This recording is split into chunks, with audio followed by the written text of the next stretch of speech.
Миналото видео, в което говорих за това как журналисти, свързани с руската прорелигиозна организация РАЦИРС, със своите публикации, използвайки технологии за скрито въздействие, създават вълци единаци и ги кодират да отиват да убиват политици, предизвика широк резонанс и изненада много хора.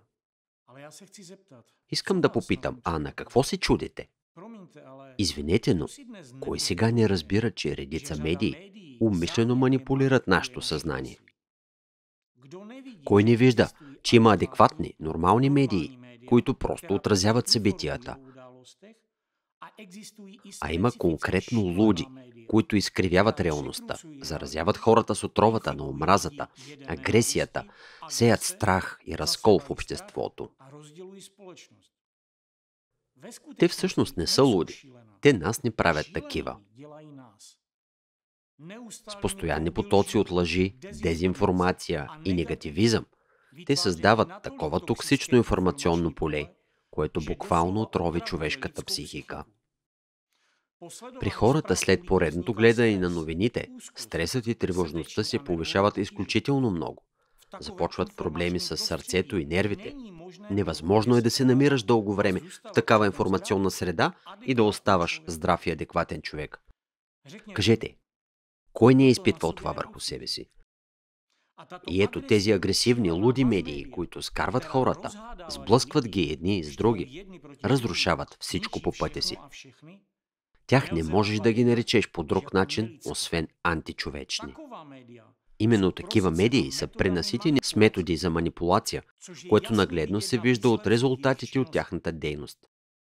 Техните методи на работа, това не е просто непрофесионализъм, това е целенасочено психологическо програмиране. Кой не го вижда? Само онези хора, които вече са толкова кодирани от тях, че възприемат омразата, която те сеят за нещо нормално. Онези хора, които вече не са в състояние критично да оценяват информацията, да я анализират сами, да я препроверяват, да търсят потвърждение, да разглеждат други гледни точки. Такива хора стават лесно управляеми и са податливи на внушения. И именно от тях, под въздействието на манипулации в медиите, се върбуват така наречените вълци-единаци, които след това правят покушения на политици. И това не са просто случайни инциденти. Това е резултат от целенасочени, добре организирани, скрити информационно-психологически операции за дистанционно въздействие и кодиране на хора за престъпления.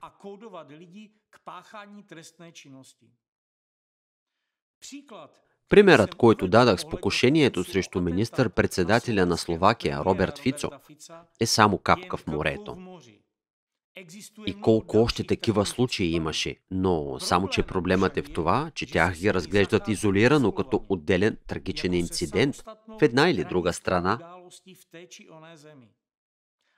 И никой не обръща внимание на сходните обстоятелства, не забелязва закономерностите, които ясно показват взаимовръзката между тези събития и издават точния почерк на техния общ организатор. А ако се погледне внимателно, то може да се види, че първата и основната черта на всички подобни покушения ще бъде предшестващата дълга, внимателно планирана кампания за дискредитиране на жертвата в медиите, при това с използването на антикултова или дехуманизираща нацистка риторика и цял арсенал от манипулативни техники, започвайки от примитивни и завършвайки с изтънчени методи за скрито кодиране на поведението. И което е особено тревожно, самите политици, жертви на подобни кампании, продължават наивно да приписват всичко това на машинациите на своите политически опоненти, като по този начин губят от поглед по-глобалната заплаха. Тази грешка, за много от тях, стана фатална. Всъщност, зад тези атаки стои много по-могъща сила, с осезаемо влияние на международната арена и в крайна сметка всички нишки водят до едно място. До руската прорелигиозна организация РАЦИРС и нейния лидер Александър Дворкин. За да не бъда голословен, ще приведа няколко примера. Някои антикултисти, които по понятни причини следят видеоклиповете ми, ме критикуваха, че съм прекалено емоционален. Добре, нека днес да говорим с езика на фактите. Да вземем вече споменатия от мен случай с покушението срещу Доналд Тръмп, по това време все още кандидат за поста президент на САЩ. Тогава, както всички вие, мисля, че си спомняте, Тръмп оцеля благодарение на невероятния късмет да бъде прострелян в ухото. Това покушение се случи почти веднага след опита за отстраняване на министър-председателя на Словакия Робърт Фицо след няколко месеца. И двата случая имат толкова сходни черти, че дори самият господин Фицо отбеляза това в профила си във Фейсбук, подчертавайки, че сценарият за атаката срещу Тръмп е изпълнен по същия начин. И в двата случая, дълго време преди покушенията, се е стартирал добре отработен от Рацирс механизъм за информационна обработка на масите чрез контролирани медии. Тези уж независими издания методично са внедрявали внимателно закодирани внушения в общественото съзнание, насочени към разпалване на раздори и култивиране на омраза към жертвите.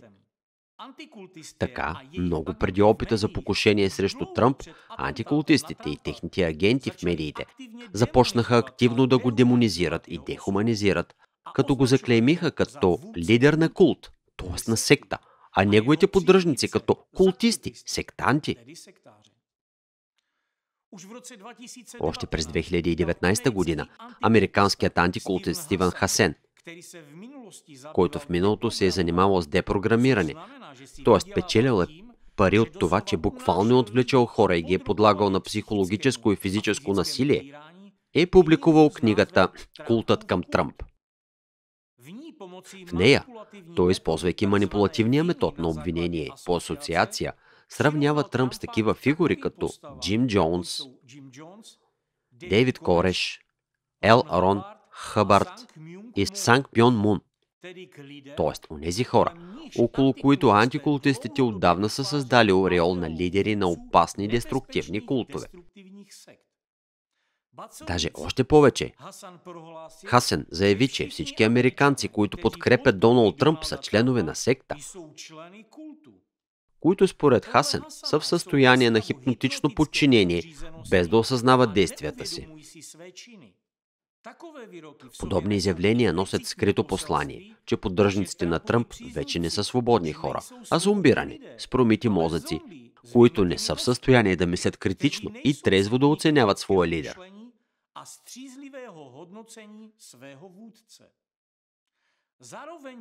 В същото време Хасен представи самия Тръмп като нарцистичен лидер, който не се интересува от никого, освен от себе си. За да разберете, това не беше просто една от многото други книги за Тръмп от никому неизвестен автор. От един момент нататък, тези антикултистки наративи, лансирани от Хасан, и други антикултисти бяха подхванати и дори активно популяризирани от водещи американски медии, такива като The New York Times, Washington Post и други. Освен това, авторът на книгата «Култът към Тръмп» Стивън Хасан внезапно се превърна в търсен гост на водещите телевизионни канали в Америка, където уверено и настойчиво пропагандира ключови, дехуманизиращи наративи за господин Тръмп и неговите поддръжници.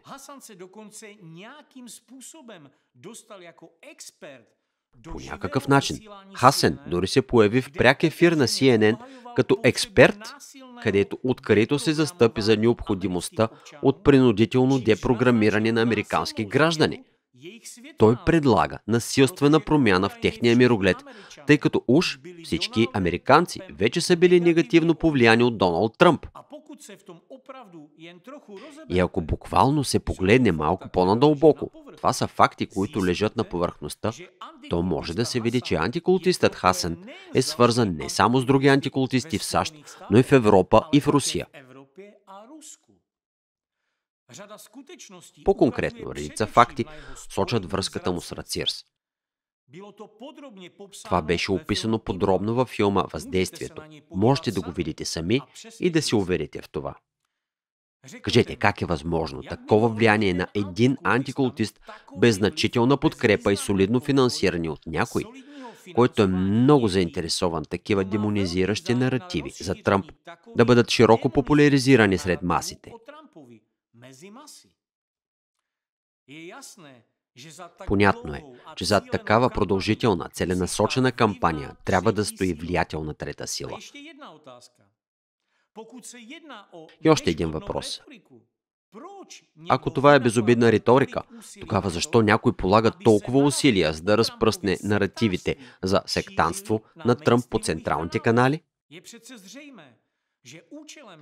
Очевидно е, че целта на тези действия е да формират негативно възприятие за него и неговите поддръжници в американското общество, представяйки ги като заплаха и нечовеци, които трябва да бъдат елиминирани.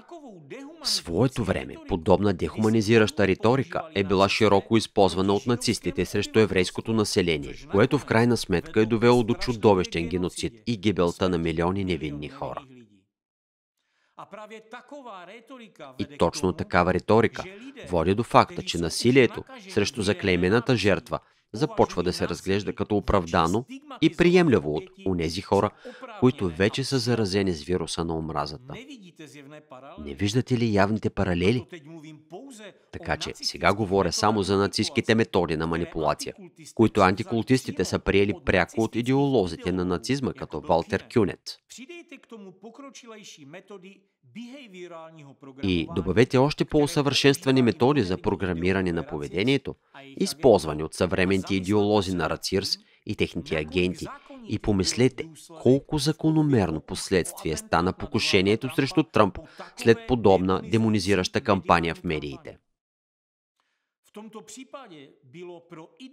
В този случай на идеолозите от Рацирс, като част от тяхната глобална стратегия за методично дестабилизиране на САЩ, отвътре им беше по-изгодно Тръмп да не стане президент. Защо? Защото Тръмп при цялата си нееднозначност представлява неконтролируема променлива в техния внимателно изчислен план. Особено като се има предвид, че Тръмп, бидейки убеден привърженик на истинската демокрация, сам стана жертва на техните изтънчени манипулативни технологии. Неговата непредсказуемост и решителност в отстояването на демократичните принципи представлява пряка заплаха за плановете на идеолозите на Рацирс за установяване на скрит контрол над американското общество. И в този контекст покушението срещу господин Тръмп вече не е просто отделен акт на политическо насилие, а демонстрация на това колко катастрофално уязвима е демокрацията пред лицето на заплахата от възродения нацизъм от руските антикултисти от Рацирс. Те вече превърнаха политическото пространство на САЩ в арена на информационна война. Прикривайки се зад риториката за свободата на словото, те методично разрушават основите на демокрацията, като сеят хаос и задълбочават раздора сред американците. Мислите ли, че фактите, които цитирах, са съвпадение? След това помислете за друг пример. Опитът за покушение срещу бившия японски министър-председател Шинзо Абе през 2022 година. Нека ви напомня за тези, които не са наясно с тези събития. Шинзо Абе беше убит от самотен стрелец, както обичат да се изразяват антикултистите, който по-късно обясни постъпката си с омраза към бившия министър-председател за това, че уж е подкрепял църквата на Обединението, известна още като движението на Мунис. Реалните факти обаче опровергават тези обвинения. Всъщност Абе изпрати видеосъобщения на две мероприятия на организация, юридически независима от мунитите, но свързана с тях от общите основатели. Нещо повече, Абе беше само един от многото други световни лидери, които изпращаха видеоклипове на мероприятието на тази организация, включително Доналд Тръмп, което подчертава обичайната дипломатическа практика на такова участие. Очевидно е, че предразсъдъците на стрелеца по отношение на монетите и всичко, което е свързано с тях, вече са били предварително формирани под въздействието на антикултовата пропаганда, която активно се е разпространявала от японските антикултисти. Местната антикултова организация, появила се още през 80-те години на миналия век, е един от елементите на глобалната антикултова мрежа, която поддържа тясно сътрудничество с американските и испанските антикултисти. Но най-показателното е тяхното непрекъснато сътрудничество с френската антикултова организация ФЕКРИС, която се намира под прякото влияние на руската прорелигиозна организация РАЦИРС. Освен това, убиецът на Абе е изпитвал силна омраза към религиозната организация на монитите, уж защото тя разорила майка му, която е направила големи дарения. Всъщност, майката е направила дарение още през 2002 година. Въпреки това, синът ѝ решил да действа 20 години по-късно. Защо? С какво да си обясни такава постъпка? И защо той е насочил омразата си именно към конкретен известен политик? Нека внимателно да анализираме действията на стрелеца. И вие ще видите ясни признаци на дистанционно програмиране на неговото съзнание. Според данните от медиите, нападателят предварително извършил пробен изстрел с оръжието си по бившата сграда на Църквата на Обединението. Както се съобщава, по-късно той е казал на полицията, че е искал да убие лидера на Църквата на Обединението, може би самата госпожа Мун.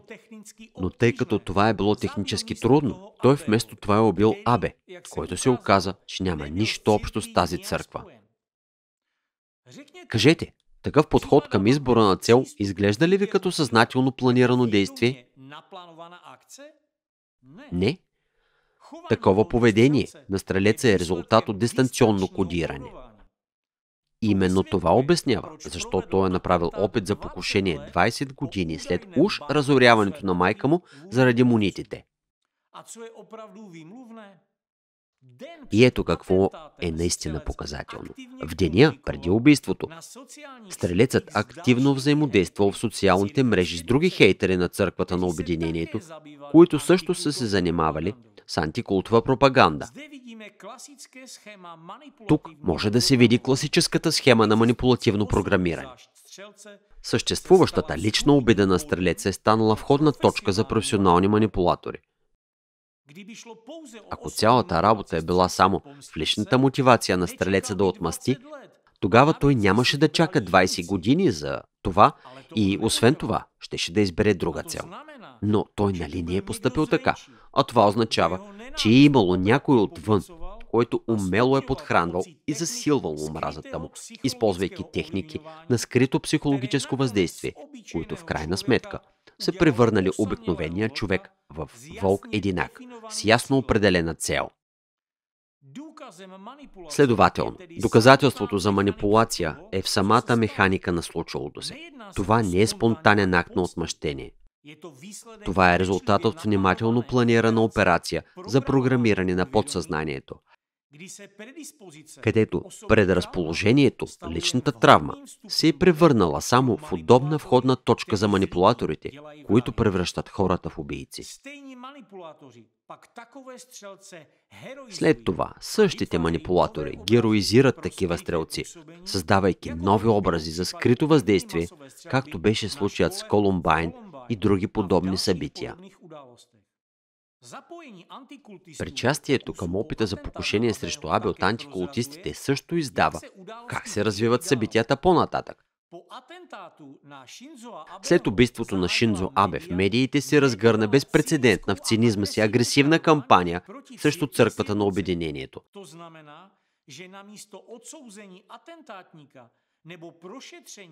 Тоест, вместо да осъдят убиеца или да разследват ролята на антикултовата пропаганда в радикализацията на убиеца, отделни медии, свързани с същите антикултисти, започнаха да обвиняват самата Църква на Обединението, че уж тя е отговорна за случилото се.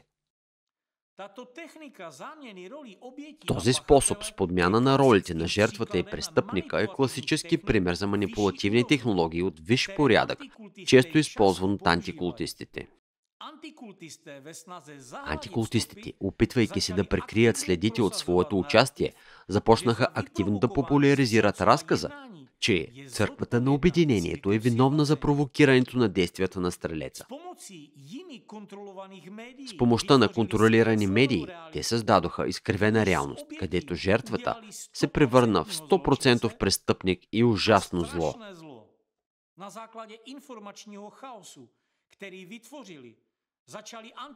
Използвайки създадения от тях информационен хаос, антикултистите започнаха да лобират за приемането на нови закони и да насърчават създаването на организация по модела ЮНАТФИ, френската антикултова структура, която получава държавно финансиране уж за подкрепа на жертвите на култовете. В резултат на тази планирана кампания, японското правителство въведе нови закони, насочени срещу така наречените култове, и в същото време директно срещу църквата на Обединението. Жертвите на тази манипулативна антикултова кампания станаха невинни членове на църквата и техните семейства, изправени пред вълна от заплахи, насилие и омраза, подсилени от медиите. Членовете на църквата на Обединението, включително децата, бяха подложени на масов тормоз. Заплахи за убийство, преследвания, издевателства в училищата и на работното място. При това заплашителните обаждания обикновено са започвали с думите «чух по новините» или «видях по телевизията», което много ясно показва как риториката на омразата в медиите, стартирана от антикултистите, поражда насилие. Тези хора, които са станали жертви на професионална манипулация, убедени, че медиите не лъжат, искрено са вярвали, че са получили правото на насилие. Нещо повече, вълна от омраза и антикултова истерия обхвана не само църквата на Обединението, но и свидетелите на Йехова, които също бяха подложени на нападения. Това е класически пример за това, как професионалните манипулатори са в състояние да обърнат реалността с главата надолу, превръщайки жертвата в палач, а истинските виновници в борци за справедливост. Резултатът от такава информационно-психологическа операция на японски антикултисти, свързани с ФЕКРИС, и следователно, съответно и с РАЦИРС, беше радикализация на обществото, основана на дезинформация и манипулация. Убийството на Шинзо Абе раздели японското общество толкова бързо и до такава степен, че дори погребението му вече беше придружено от масови демонстрации. Така действа мрежата от идеолози на РАЦИРС, които, прикривайки се зад антикултова дейност, всъщност преследват целта да дестабилизират цели страни, да засилят социалното разделение в тях, да поляризират обществото и да сеят хаос. Примери за подобни случаи на покушения има много. Когато човек търси психологическа помощ, осъзнавайки, че нещо не е наред с него и след това убива политик на следващия ден, това е ясен знак, че е претърпял дистанционно програмиране на поведението и кодиране на подсъзнанието. Когато въоръжен мъж без цел се скита из града, но идва точно там, където се намира известен политик и го убива, това е признак за кодиране. Когато стрелците обясняват действията си с омраза към политиците и ги обвиняват за всичките си неволи, това са признаци за кодиране.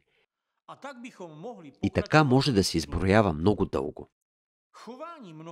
Та нали поведението на много нападатели е имало характерни признаци на постхипнотично внушение, по-специално стеснено тунелно състояние на съзнанието. Това не са просто шизофреници. Тези хора първоначално са били здрави, но са били подложени на сериозно психологическо въздействие, което ги е накарало да изпълняват заповеди, вложени в подсъзнанието им от манипулатори. И тогава психолозите и психиатрите казват, че това уж е невъзможно. Че е невъзможно дистанционно да накараш човек да отиде да убие някого. Но те казват така от страх. Никой да не разбере за тези методи и да не започне да манипулира другите. Но докато тези специалисти, уж загрижени за безопасността на гражданите, отричат това явление, Агентите на Рацирс успешно продължават да насочват хората дистанционно, като ракети към целта, и покушенията продължават да се случват. И така, за каква сигурност може да говорим? Въведете който и да е човек в състояние на хипноза, дайте му оръжие в ръцете и дайте заповед. Той ще я изпълни. Всеки професионалист, запознат с хипнозата и методите на внушение, знае това. Съществува мнение, че ако човек има добре развито критично мислене, тогава той не може да бъде подложен на хипноза, внушение или други подобни манипулации. Ето, само че в случай на дистанционно кодиране, никаква критичност на мисленето няма да помогне. Защото тези методи действат заобикаляйки критичната бариера на съзнанието, влияйки директно върху подсъзнанието на човека. Освен това, потапянето на човек в състояние на транс не е сложен процес, особено когато се използват специални методи на влияние. И всеки, който разбира това, ще потвърди, че това, за което говоря, е съвсем реално. И така, защо очевидното все още се отрича? С каква цел? За да може някой да продължи да върши мръсните си дела? Обръщам се към психолозите и психиатрите, които разбират тази тема. Възможно е, даже които са провеждали експерименти по дистанционно внушение. Потвърдете дали съществуват такива методи или не.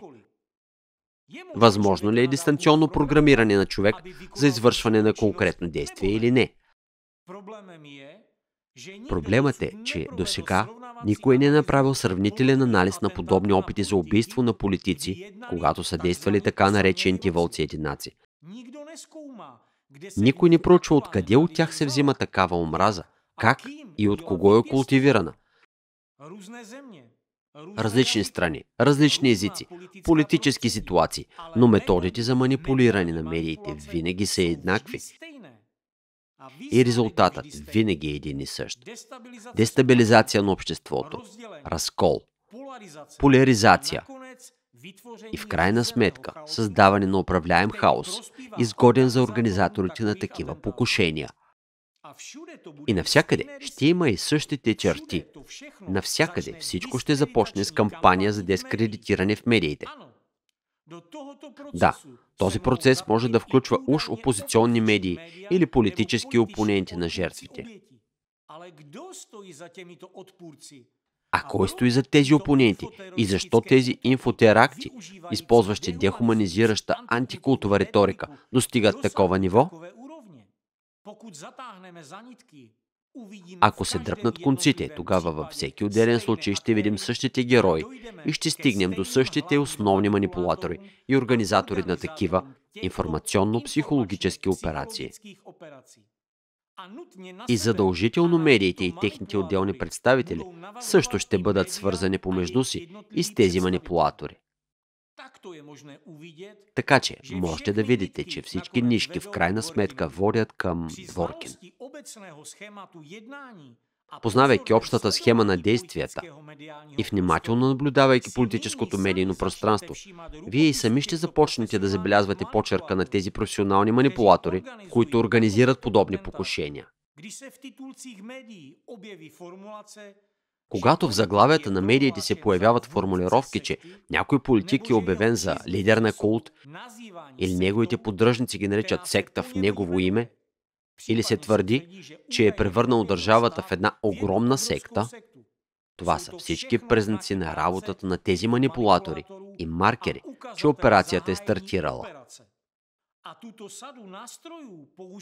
Освен това, антикултовата мрежа на Рацирс използва този инструментариум не само за организиране на физически покушения, но и за унищожаване на репутацията на политиците.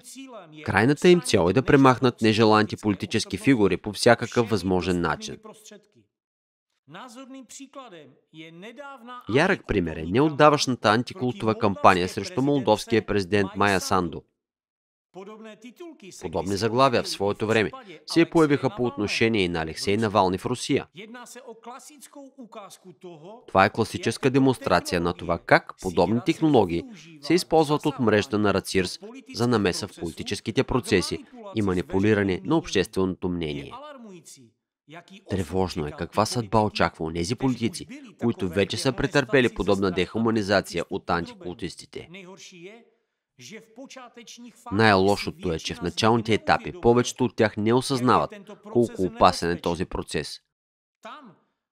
Защото там, където днес звучат само обидни етикети, утре ще започне преследване, а в други ден – физическо насилие. Какво друго е важно да се разбере? Агентите на РАЦИРС могат да променят своята риторика, като я адаптират към местния контекст. Не е задължително да се използва именно терминът секта или култ,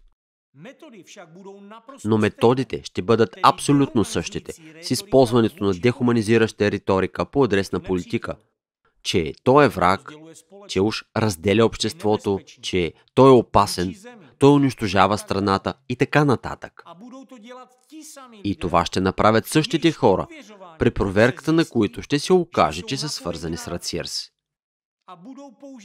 При това ще се използват същите такива способи и манипулативни методи за въздействие върху масите, просто без маркерите култ и секта.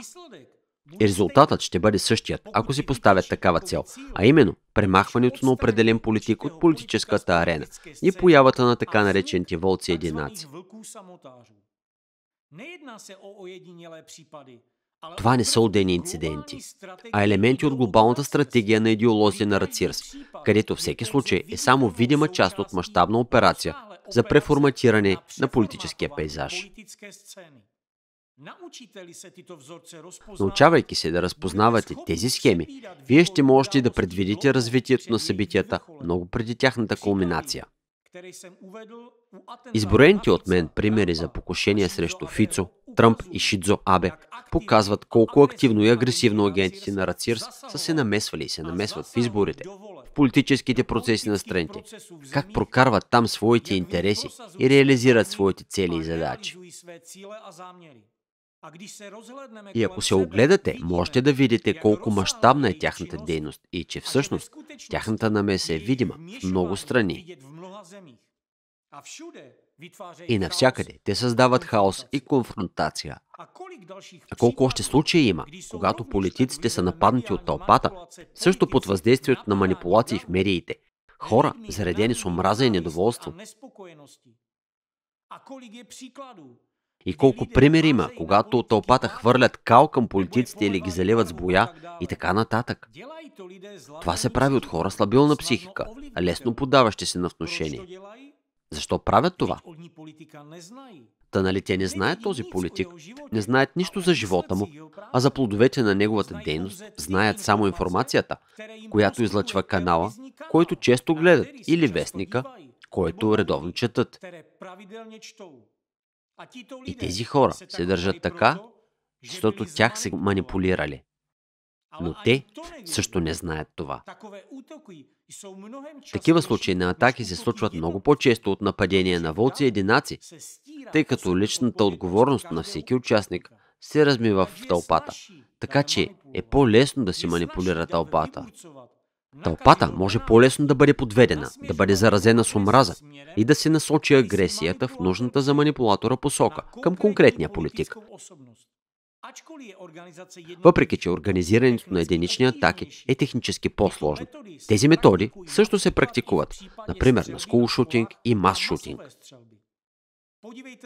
Вижте сами и ще си ужасите как всъщност се създават тези случаи.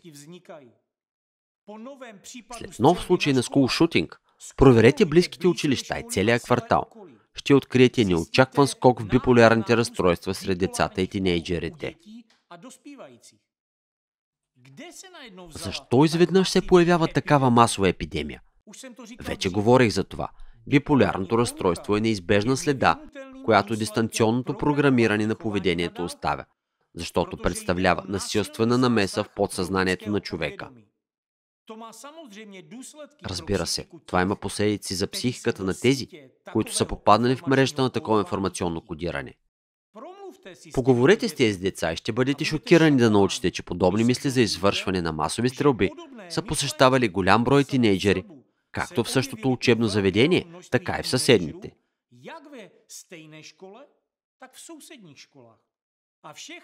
И всичките ви съмнения относно спонтанността на тези явления ще се разсеят като дим. Ще ви стане очевидно, че версията за вълка единак, който е гледал достатъчно филми за Колумбайн, е примитивно обяснение на сложен и управляем процес.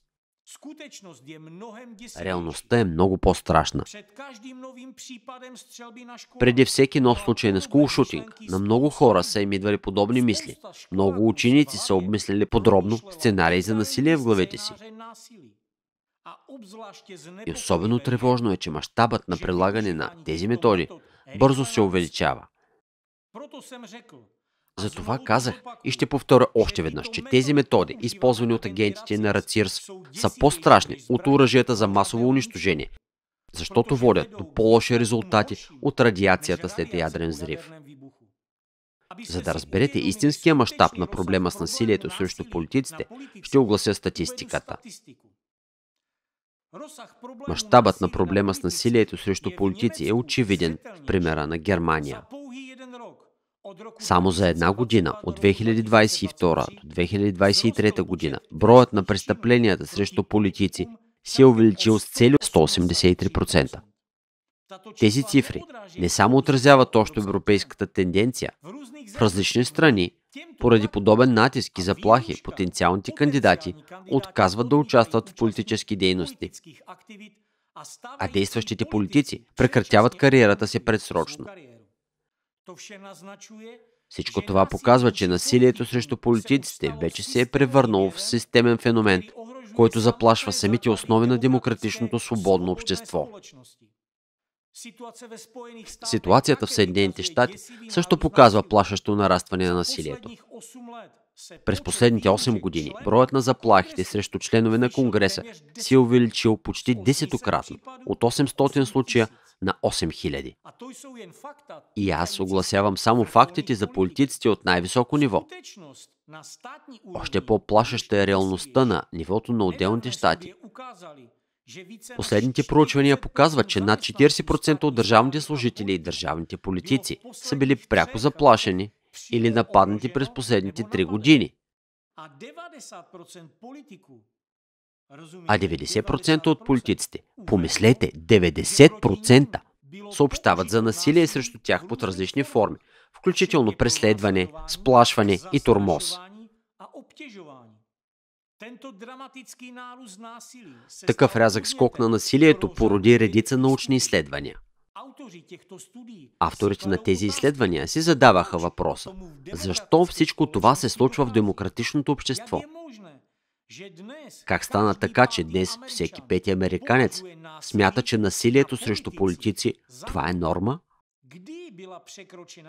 Кога беше пресечена тази страшна линия, отвъд която насилието се превърна от табу в приемлив вариант?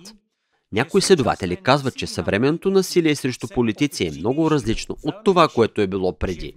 Радикализацията на престъпниците често се случва чрез интернет. Именно там, чрез онлайн комуникация, от тях се правят екстремисти.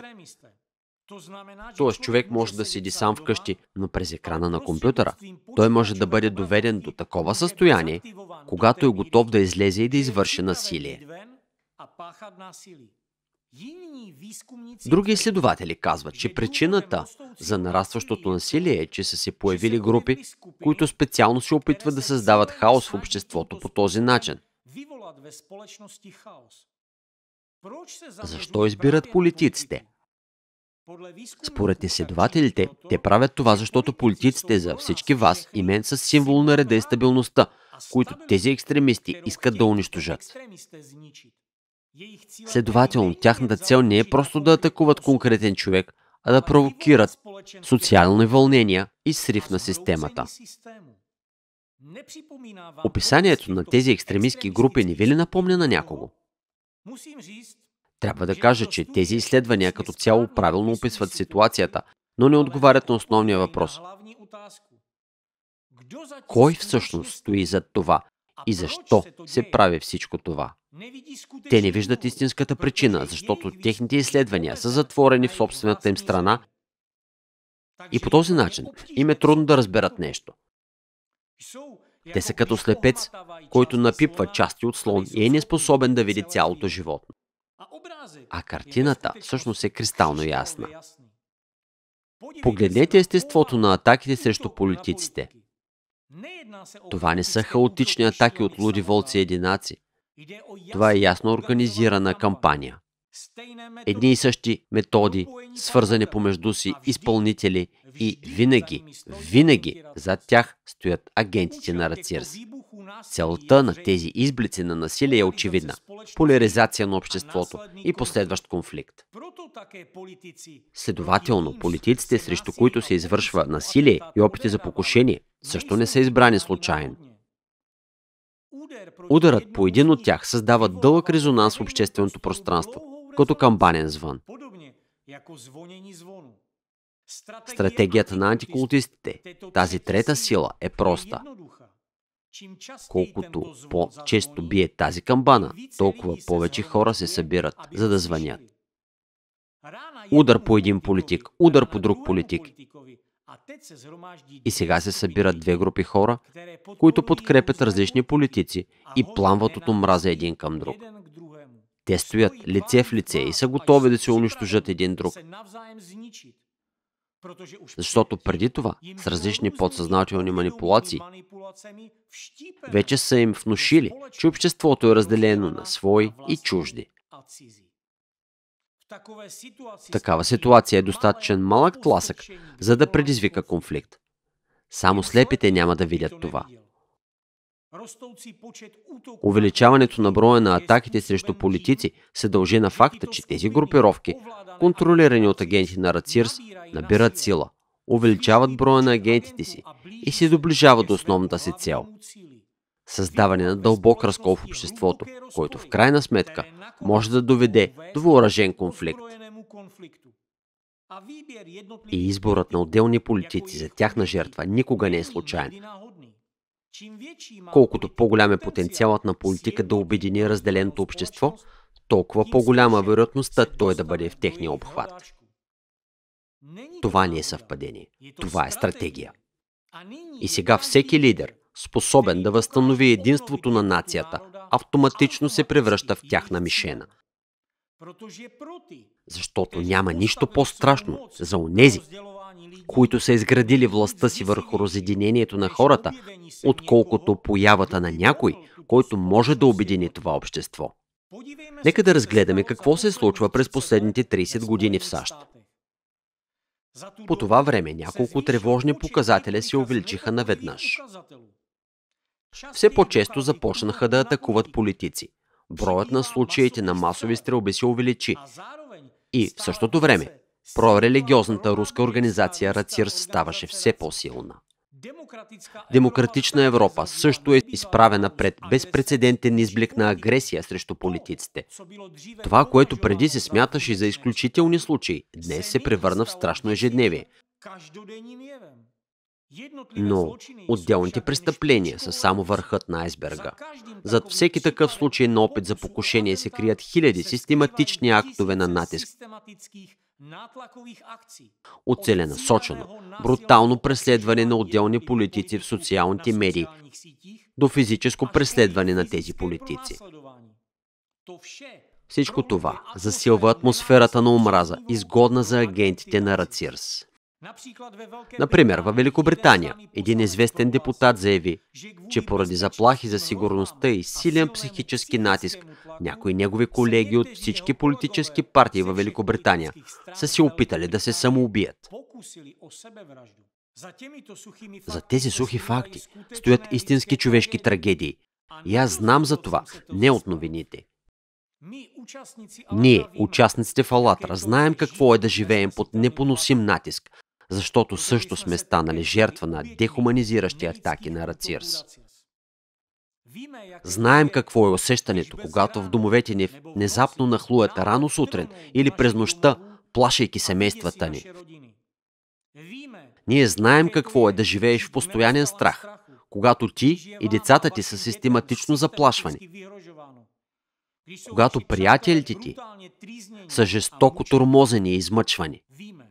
Ние знаем какво е, защото живеем така от 10 години. Затова разбираме политиците, които не издържат на такъв натиск. Те са просто хора, които се опитват да работят честно за доброто на страната си, но в замяна получават само заплахи, физически репресии срещу членовете на семействата им и живот в постоянен страх. Това е много тежко бреме. Примерът на Великобритания показва още един важен момент. Днес всички представители на властта са под атака, независимо от партиите и идеологическите различия. Ето защо това, което виждаме днес, не е просто увеличаване на насилието или увеличаване на броя на психичните разстройства. Това е целенасочена, системна атака от страна на Рацирс и техните агенти върху цялото общество. Организаторите на тези действия методично разрушават социалните връзки и доверието между хората. И последствията стават все по-сериозни. Третата сила използва техники за манипулиране на масовото съзнание, за да създаде хаоса, който наблюдаваме днес в световната политика и икономика. Днес заплахата е насочена не само към благополучието на отделните граждани. Под атака е самата възможност за съществуване на единно демократично общество. Сега сами виждате, че зад всички тези методи на манипулация стои не само борбата с култовете. Антикултизмът е само параван.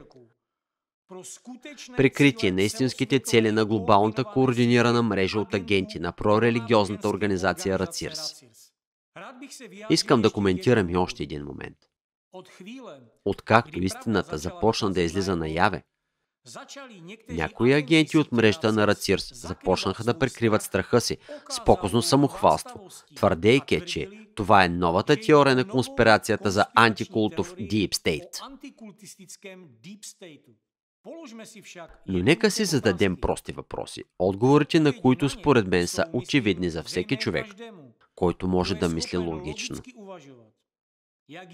Как да обясним по различен начин факта, че различните страни използват една и съща риторика и стратегия за елиминиране на политиците?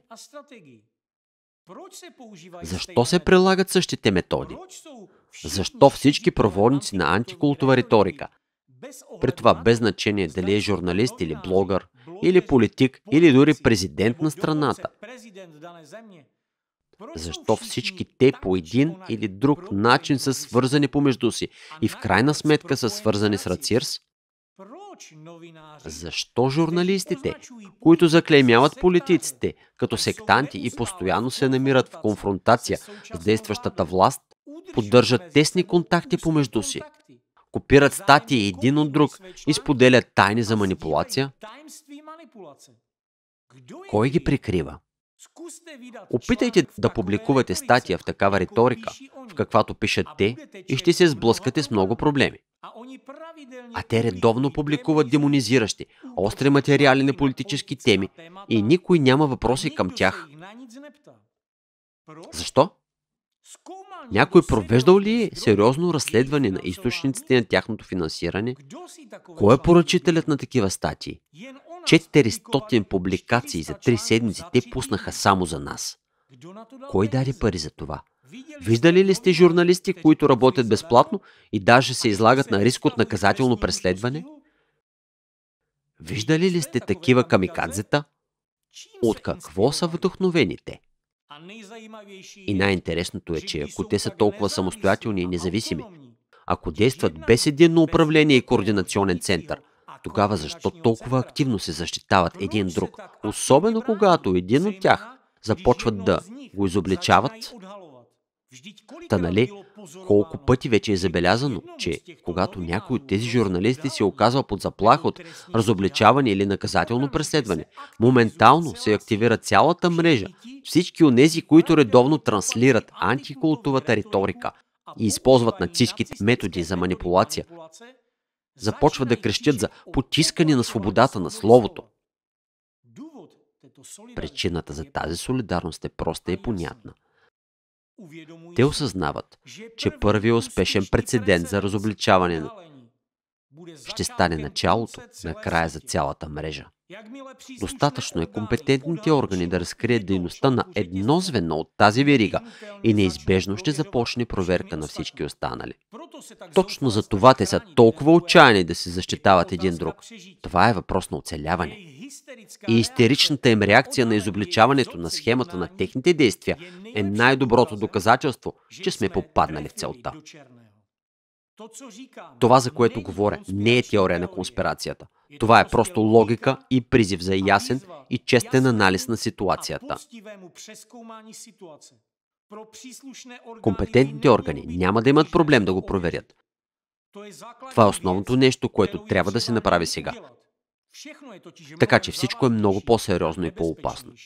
Това е трета сила с личен интерес, която тайно се намесва в държавната система на различни страни и използва идентични манипулативни методи за въздействие върху съзнанието на масите,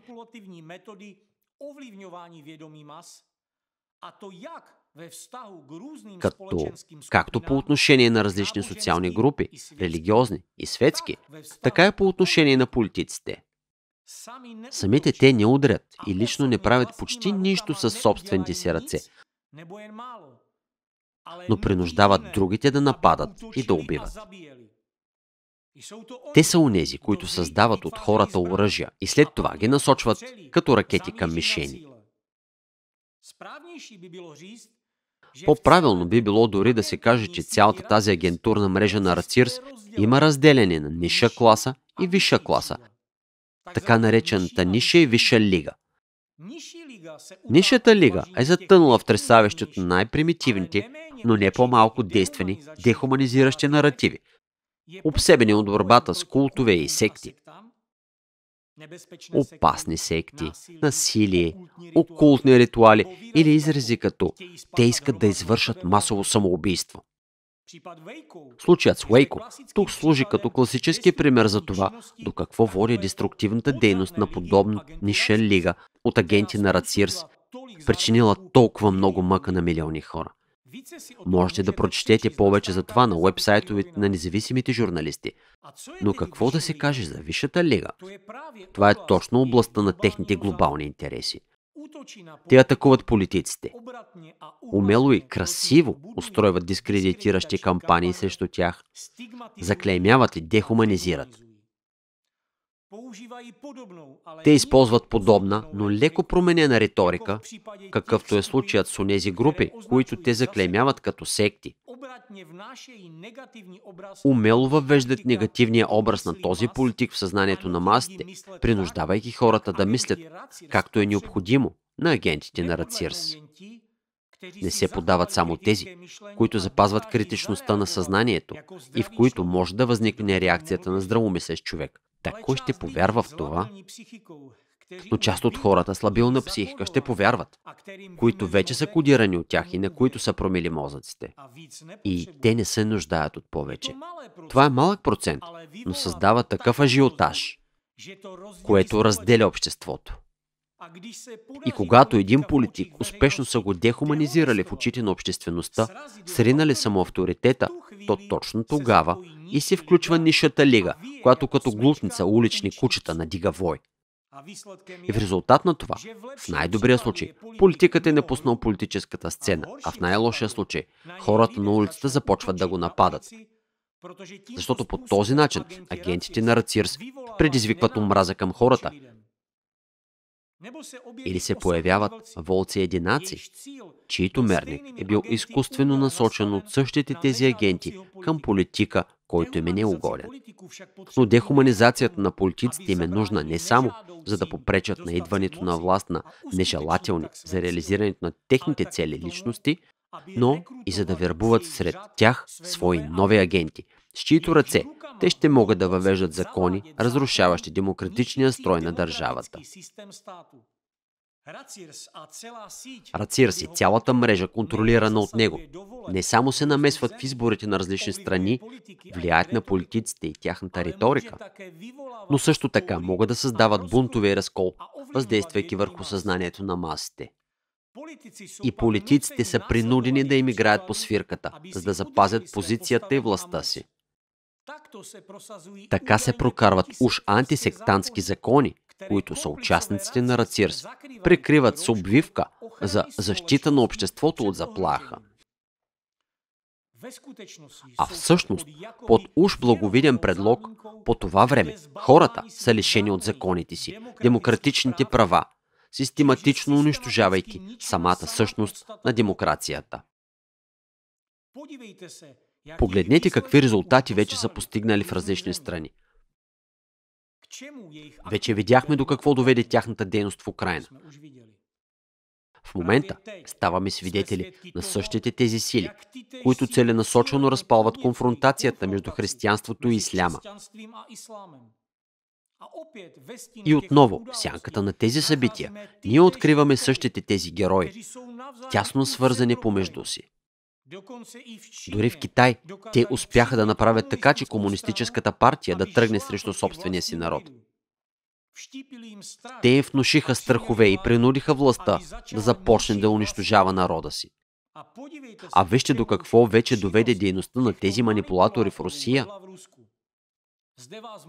Тук може би ще ви възникне въпроса, а какво общо има тук Русия? Ако идеологическият център на тази международна агентурна мрежа се намира именно в Русия, логично е да се предположи, че те трябва да действат в нейните интереси.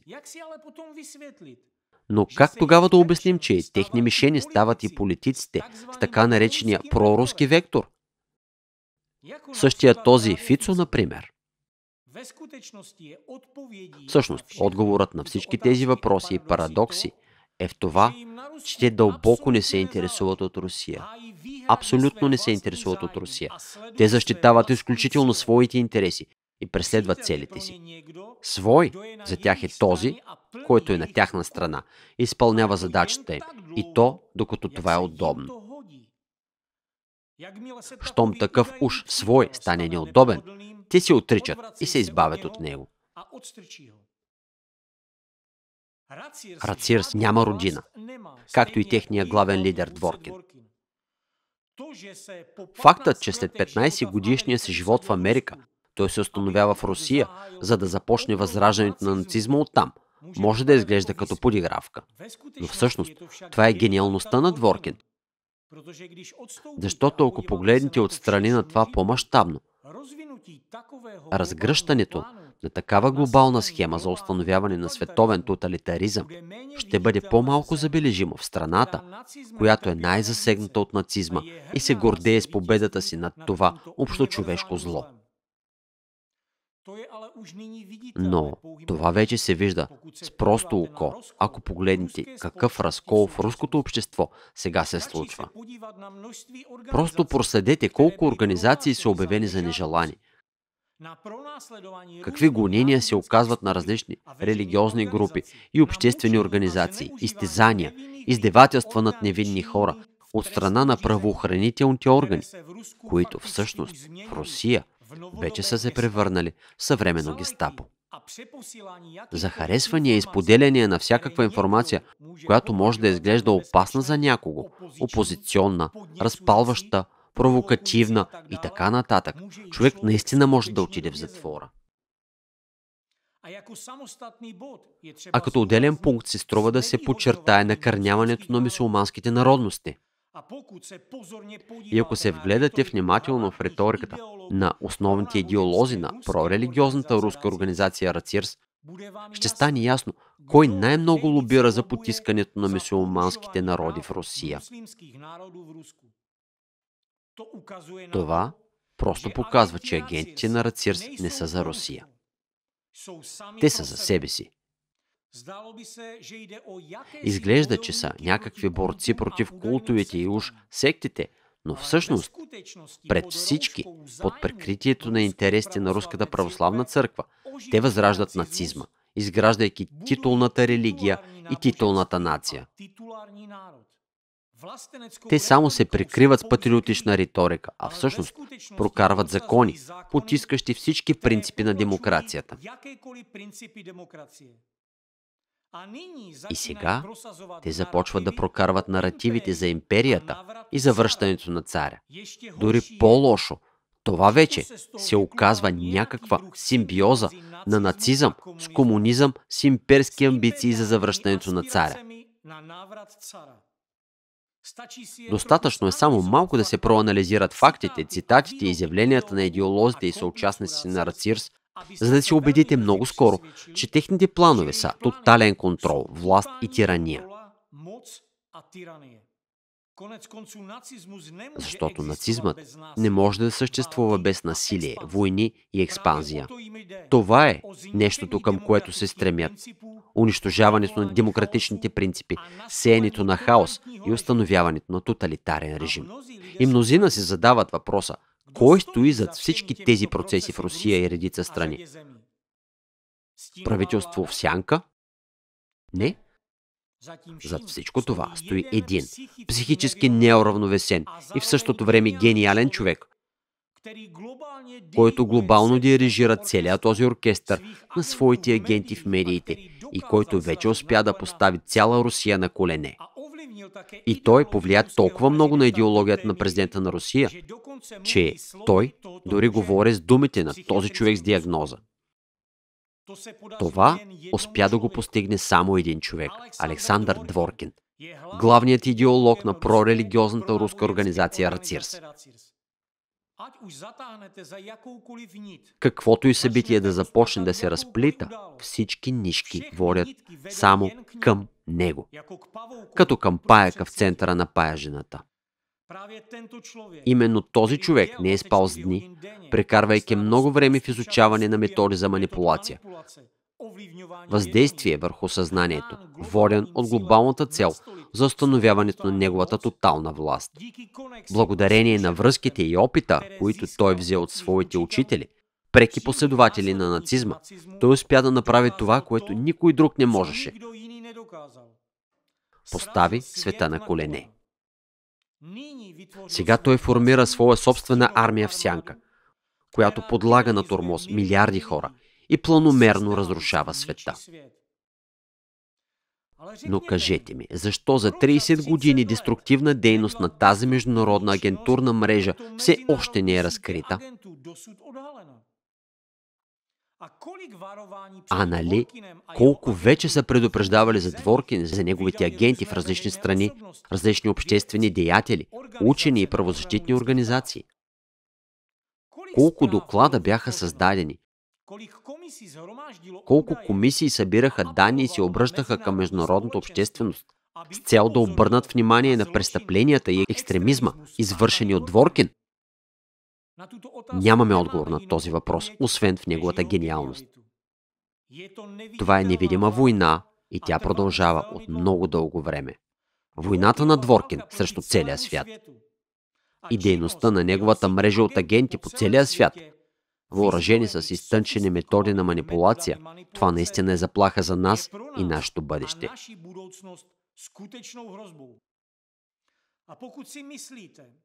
И ако мислите, че оръжията за масово унищожение са в складовете и не се използват, грешите. Това е истинско оръжие за масово унищожение с селективно действие, което се използва широко от агенти на прорелигиозната руска организация Рацирс. Да, в много страни дейността на мрежата от агенти на Рацирс е добре замаскирана, но действията им все още са лесни за разпознаване, благодарение на характерните методи, използвани някога от Кюнет за превръщането на обикновената национал-социалистическа партия в същите тези нацисти, които познаваме днес. Всъщност, корените на тези манипулативни технологии отиват много по-дълбоко в историята. Те са на хиляди години. Спомнете си историята на Исус Христос. Защото някога неговото учение също е било заклеймявано като секта. И такива, същите древни борци с култовете, такива, същите апологети на своята титулна религия, са използвали тези същите методи, които антикултистите използват днес, за да накарат тълпата да крещи: "Разпни го!" Тези специалисти, които разбират психологията на индивида и психологията на масите, добре разбират какви именно механизми са били задействани тогава. Само за един ден тълпата, която вчера се е възхищавала на Христос, на следващия ден вече е изисквала неговата мъчителна смърт. Тайната на тази трансформация е проста и страшна. Антикултистите от онова време са използвали базова манипулация. Те са принизили Христос и са възвисили хората в тълпата над Него. И това е всичко.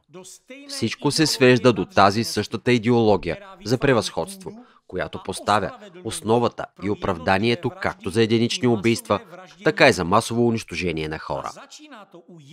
А всичко започва с отделен човек, който е убеден в своето превъзходство над дехуманизирания друг човек. Истината е, че във всеки човек спи потенциален нацист или комунист. И само здравият разум държи човека по пътя на демократичните ценности. Именно с помощта на критичното мислене, свободата, демокрацията и основните човешки права могат да бъдат върнати. Затова помисли, дали имаш агресивна реакция към определени заглавия в медиите, спонтанни промени в настроението, ту панически страх, ту чувство за превъзходство над другите. Всичко това са признаци на биполярно разстройство.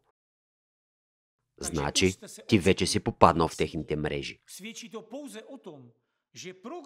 Това само показва, че програмата, която е била вградена в теб, с помощта на всички тези манипулативни методи, не се реализира. Ако програмата за разрушаване не се реализира отвън, т.е. ти не правиш това, което е било заложено в теб, тогава програмата започва да те разрушава отвътре.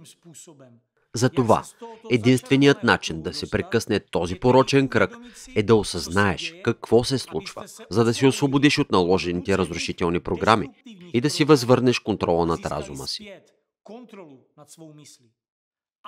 А сега се обръщам към всички хора, свързани с юриспруденцията, защитниците на правата на човека и специалистите в областта на психологията. Погледнете и оценете критично всички факти, които дадох в това видео и в предишните две. Та нали това всъщност е възраждането на нацизма в скрита форма? Дали това е заплаха или не, нека правоприлагащите органи и юристите преценят. Ние не можем да поемем такива функции. Ние само констатираме фактите. Ние сме заинтересовани лица и можем да имаме предубедено мнение относно наказателните мерки и прилаганите законови членове. И за това призовавам компетентните специалисти да се заемат с дадените въпроси. Ако сте загрижени за вашето бъдеще и за бъдещето на вашите деца, ако сте загрижени за бъдещето на демокрацията, проучете го задълбочено. Та нали, бидейки професионалисти във вашите области, вие можете да окажете достойна съпротива на това. Никой друг няма да го направи. Нима вие не виждате, че това е опасна, ясно координирана агентурна мрежа, която възоснова на това, което се случва с преследваните от тях групи, буквално унищожава хората. Вземете същите тези свидетели на Йехова. Те са били преследвани и от нацистите, и от комунистите, и сега започнаха да ги гонят по същите методи в съвременна Русия. А какво има толкова страшно в тях? Това, че те не нарушават законите? Че са миролюбиви и изповядват принципа "ударили са те по лявата буза, дай си дясната"? Тези, които ги познават, разбират за какво говоря. Те не могат да навредят. Те са трудолюбиви и честни хора. Но преследването им се използва за сплашване на останалата част от населението. За да се боят хората, че в случай на неподчинение на режима, с тях ще постъпят по същия начин, както и с свидетелите на Йехова. Това работи по същия начин, както и всяка терористична атака. Тя е насочена не толкова към жертвата, колкото срещу онези, които я наблюдават. А жертвата на терористична атака в този случай за антикултистите е като сакрална жертва, за да влияят върху тълпата, да въздействат върху масите. В продължение на много години, такава свещена жертва за тях са свидетелите на Йехова. В Русия те вече са ги обявили за екстремисти, защото Дворкин каза, че те уж могат да работят за Америка. И това казва човек с американски паспорт. И така, за какво всъщност свидетелите на Йехова жестоко биват преследвани? Защото те не искат да убиват хора? Защото имат стабилна идеология и е трудно да им промият мозъка? И защото те проповядват Божията любов? За това ли са станали агнета за клане? А знаете ли кое е най-трагичното? Опитите ни да се защитим от Рацирс сега се наблюдават от милиони представители на организации, които също са били подложени и продължават да бъдат преследвани от руската прорелигиозна организация Рацирс, оглавявана от Дворкин. Много от техните познати са били вкарани в затвора. Били са лишени от собственост. Мнозина са загубили семействата си, били са принудени да напуснат страните си, а много от техните съмишленици са се самоубили или са били убити в резултат на преследване. Но подчертавам, сега представителите на тези организации просто ни гледат и се боят да претендират за правата си. Те са сплашени от ръководството си. Та нали ръководството е в безопасност, където Дворкин няма да стигне? Хората се боят, следвайки своите религиозни вярвания. Да, това е техния избор. Просто хората са мирни. Но тях са ги били немирни хора. Нацисти? Не, дори по-лоши и по-опасни. Това са представители на симбиозата на комунизма и нацизма, която Дворкин създаде. Затова много сега зависи от хората, които знаят законите, разбират и могат да проследят веригата от всички взаимовръзки на тази международна агентурна групировка. Ако имате нужда от материали, пишете. Ние ще ви изпратим всичко и ще ви помогнем да си изясните къде и какви факти да намерите. Погледнете и оценете критично. Това са реални факти, реални взаимовръзки и престъпления, които агентите на тази единна международна мрежа от Рацирс извършваха в огромен брой. И отговорете на въпроса. Що за явление е това? И какво да прави човечеството с него?